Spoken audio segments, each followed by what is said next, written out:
If you had to name the one thing that sets Lansdowne apart from all other communities anywhere, what would it be?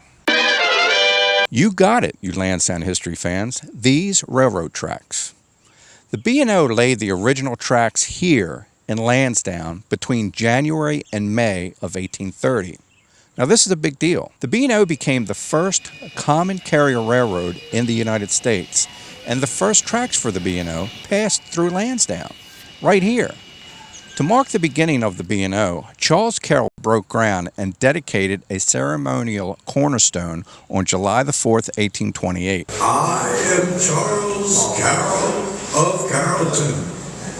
I was 91 years of age when, on July 4th, 1828, I was honored to lay the first stone of the Baltimore and Ohio Railroad. At that time, I was the last living signer of the Declaration of Independence.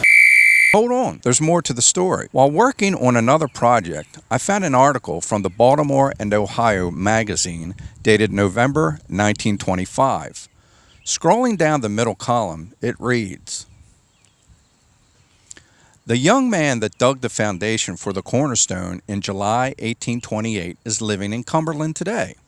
His name is Larry Cosgrove.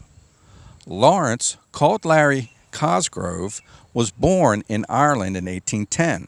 He came to America when a boy, and when a husky youth at the age of 18, he accomplished his first big job for the Baltimore and Ohio, that of digging the foundation for the first stone of the Baltimore and Ohio in July 1828.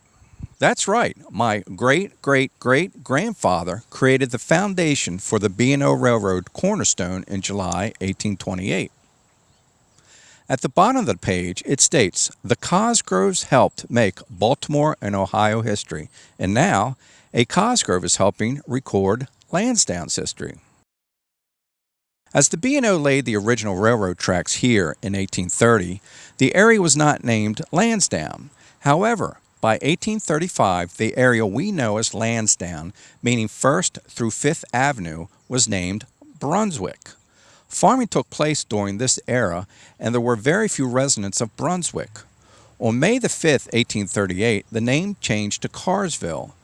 During this period, commercial mining for iron ore took place, which continued until 1857, when the area was sold to Matthias Linthicum, who once again used 1st through 5th Avenue as farmland.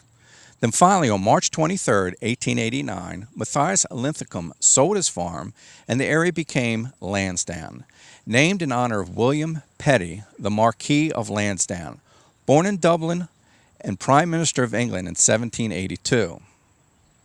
Divided into residential building lots in 1889, European immigrants from England, Germany, France, and Poland resettled here, with many becoming B&O employees. In fact, so many went to work for the railroad, Lansdowne became known as a B&O town. My maternal grandfather, Paul Ranke Sr., worked for the B&O from 1917 until 1923. Here's his payroll ledger from this time period. This is a B&O key my grandfather gave me as a keepsake sometime in the mid-1970s. I suspect at this point the key is more than 100 years old. In 1952, my grandparents purchased this property and ran Paul's Grocery from 1952 until 1979, and also ran Lansdowne's Post Office from 1969 through 1981, which made my grandfather, Paul Ranke Sr., Lansdowne's last resident postmaster.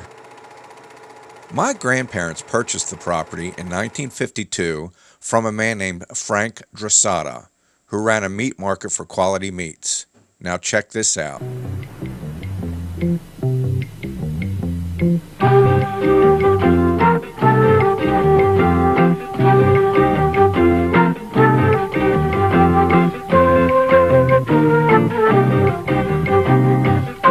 Frank Dressata installed these windows, and they could be more than 100 years old.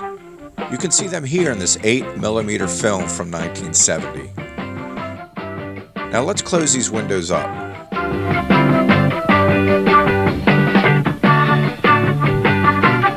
Moving down First Avenue, where these two houses now stand, the Boy Scouts built a hall in 1916, which became the Democratic Hall of the 13th District. This 8mm film is from January the 8th, 1961, when my uncle, Paul Ranke Jr., married Shirley Ditmore. And I'm happy to say they are still married today, some 56 years later.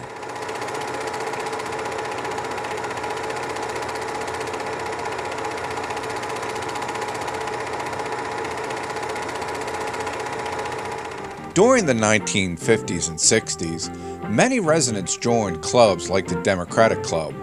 This is how people primarily socialized in those days.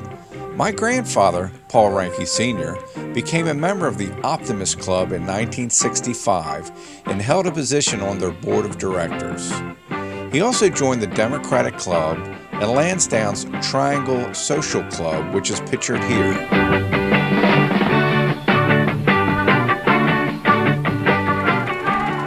Both my mother, Mitzi Ranke, and my uncle, Paul Ranke Jr., married in St. Clement's Church in the early 1960s.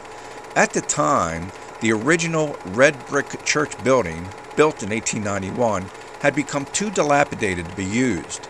You can see the old red brick church momentarily in these 8mm shots from September of 1961.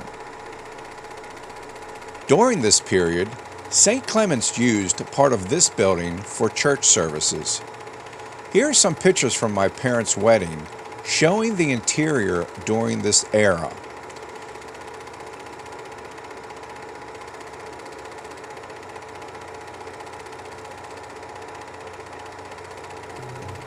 Here you see cars driving down 2nd Avenue and turning onto Washington Avenue. There's the old wooden school building. And then to the left here is going to be Gleason's old store that's gone now. There's the old wooden school building again. And here you see the cars driving into the future that we're living today.